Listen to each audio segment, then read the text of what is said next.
Olá, vou ensinar a vocês agora uma matéria de português. O assunto é agente da passiva. É um termo da oração que muita gente tem dúvida. E também costuma cair em concurso vozes do verbo, voz ativa, voz passiva e voz reflexiva.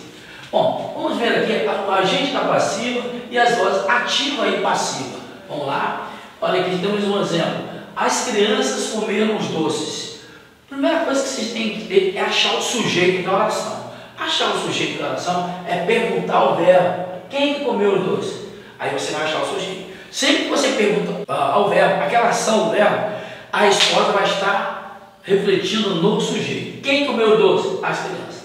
Bom, então está aqui. Aí eu pergunto a vocês: as crianças é um sujeito que praticou a ação ou sofreu a ação? Praticou a ação de comer o doce. Então, esse sujeito aqui é um sujeito ativo.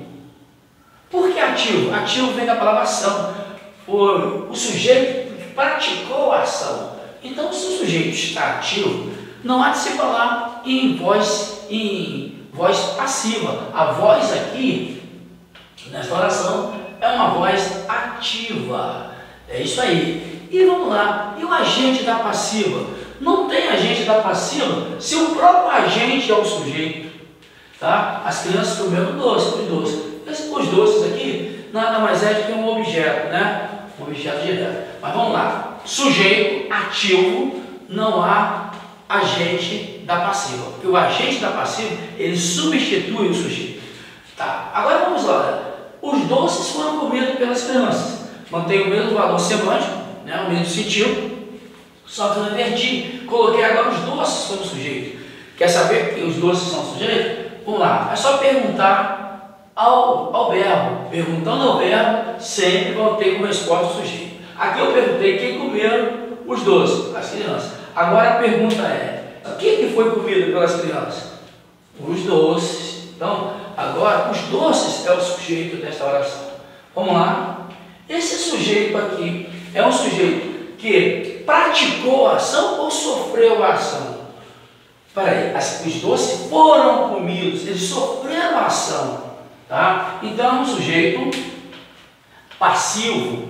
Se o sujeito é passivo, esta oração está na voz passiva, certo? Bom, se o sujeito está na voz passiva, ele é um sujeito paciente e não agente, aí sim poderemos encontrar o agente da passiva. Alguém praticou a ação. Se os doces foram comidos, foi comido por alguém, né? Então está aqui, ó, pelas crianças.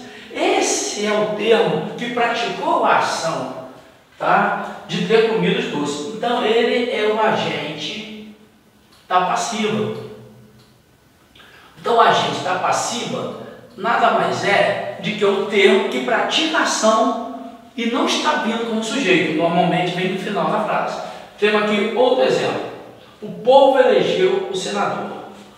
Quem é que elegeu? Aí eu vou ter como resposta o sujeito. O povo, então, é um sujeito que eu posso dizer que é ativo, porque ele que praticou a ação. Então, se pratica a ação, o sujeito é ativo.